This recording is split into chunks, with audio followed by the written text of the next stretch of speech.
An unusual boy was sitting on a soft mattress in a large hall filled with monks. They watched as he touched a dead parrot, which came back to life and flew up through the hall. They were rejoicing until suddenly the door burst open, and a crowd of evil men stormed inside. The monks tried to protect the golden child, engaging in a deadly battle, while on the threshold appeared the chief villain, a man named Sardo Numspa. He first approached the child, staring at him intently, and then his men sealed the temple doors. They brought a special cage and locked the child inside to keep him at a distance, but the boy managed to touch one of the guards. The guard immediately wanted to strike the boss, but Numspa teleported away. A single well-aimed shot from a heavy crossbow quickly subdued the attacker. Finally, they lifted the golden child and carried him out of the temple, leaving the bodies of slain monks on the floor behind them. Meanwhile, in Los Angeles, a man named Chandler Yarrail was appearing as a guest on a television show. He explained that he worked in the field of finding missing children and showed a photo of a recently missing girl named Cheryl Mosley. This broadcast was being watched in a hotel room by a young woman named Ki Nong. She realized that Chandler was the man who could help her with a delicate matter.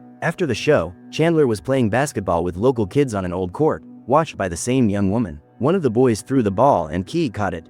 Chandler walked over to her. She greeted him and said she had seen the program about the missing girl and now needed help finding a boy who had been kidnapped in eastern Tibet. He laughed and said that was very far away, but she showed him a manuscript that stated the golden child would be brought to the city of angels and saved by a chosen one. He laughed again and told her to stop smoking whatever illegal substances were causing her hallucinations. Later, Chandler found himself at a crime scene where the body of the missing Cheryl Mosley had been discovered. The local detective explained she had rented a house on the lakeshore. They entered and found walls covered in various symbols and completely smeared with blood. While examining the house, Chandler glanced out a window and saw Ki standing outside. Moving to the table, he found a bowl of porridge at the bottom of which was soaked in human blood. Throughout the day, Ki continued to shadow his investigation, tracking where he went and what he did. Finally, unable to take it anymore, he confronted her and told her to leave him alone. But in the end she explained that the golden child had been held in that very bloody house with the spells on the walls. Chandler told her about the blood-soaked porridge they apparently intended to feed the golden child. Ki then took Chandler to an old Chinese antique shop, where they descended to the basement together with her acquaintance, an elderly uncle. There, Chandler was shown a mysterious woman behind a translucent screen. He asked about the golden child and she answered that once every 1,000 years such a child is born, a vessel of compassion, and if he were to die, hell would break loose upon the earth. He also asked why they were trying to feed him blood. The woman replied that if his body were defiled, he would no longer be able to resist evil. That evening they drove to Chandler's house, where he invited Ki inside for a drink and a talk, only to be refused twice. At that same time, in a large abandoned warehouse, inside a drawn pictogram, the golden child sat locked in a cage. One of the henchmen tried to hit him with a slingshot, but the stone was deflected by the child's power and flew straight back. The man grabbed a metal barrel and hid behind it. Suddenly, a tin can rolled out from the barrel and transformed into a funny little figure that danced around until a foot, belonging to the boss, who appeared from thin air, came down upon it. Numspa told the child he had to eat the porridge, then ordered the henchman to clear all the junk away from the cage. At midnight, Chandler was awakened by a bright light outside his window. Looking out, he saw the golden child floating in the air, and then a bird perched on a tree. Suddenly the phone rang. The caller, a stranger, told him that the group of bikers known as the Yellow Dragons had abducted the girl, and that he would find answers there. In the morning they drove to the bikers' hideout, with that same bird following overhead. Chandler told Ki to stay in the car while he went in alone, and that when things got loud she should drive away fast. Chandler slowly approached the house, from which loud music was blaring. He went inside and drew his gun on the bikers,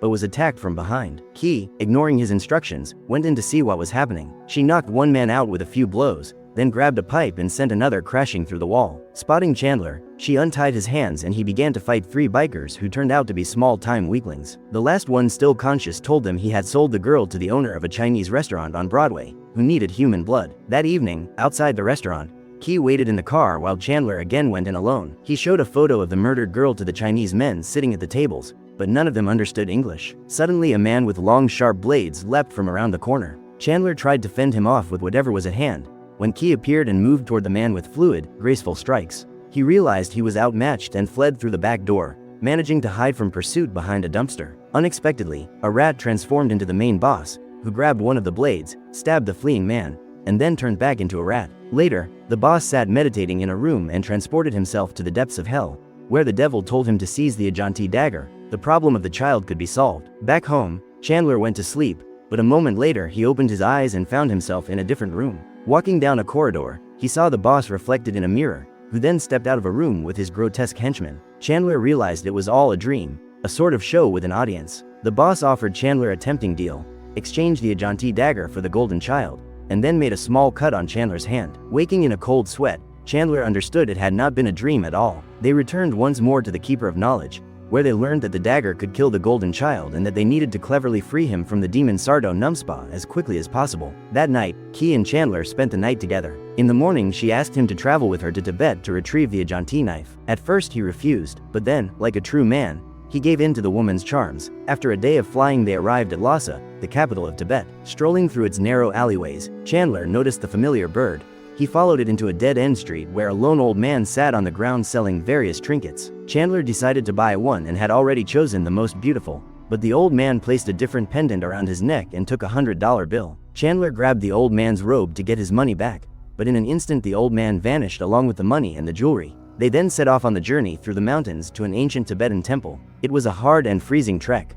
Upon arriving, they entered the temple where monks sat in silence. Key begged the head monk to give them the Ajante knife to save the golden child. They were led down a narrow corridor to a very ancient door. The monk explained that Chandler would have to make his way to the dagger and return with it, while carrying a glass of water without spilling a single drop. Stepping inside the cave, Chandler saw wooden beams jutting out over a bottomless chasm and a rope bridge. To test whether there was a bottom, he dropped a coin but never heard it land. Carefully leaping from beam to beam, he made his way to the rope bridge, when suddenly there was an explosion and the bridge burned away behind him. The next beam crumbled under his step and he nearly fell, but managed to grip another one with his hands and pull himself back onto the path. Crossing the abyss and reaching the dagger, which hung suspended above a flame, he found he could not take it. Then Chandler understood. He had to drink the water, which extinguished the flame, and only then was he able to seize the dagger. Returning to Los Angeles, at the airport Chandler noticed Sardo Numspa standing near police officers, who informed Chandler he had stolen a valuable object. Chandler staged a scene for the crowd to deliver a message to the boss.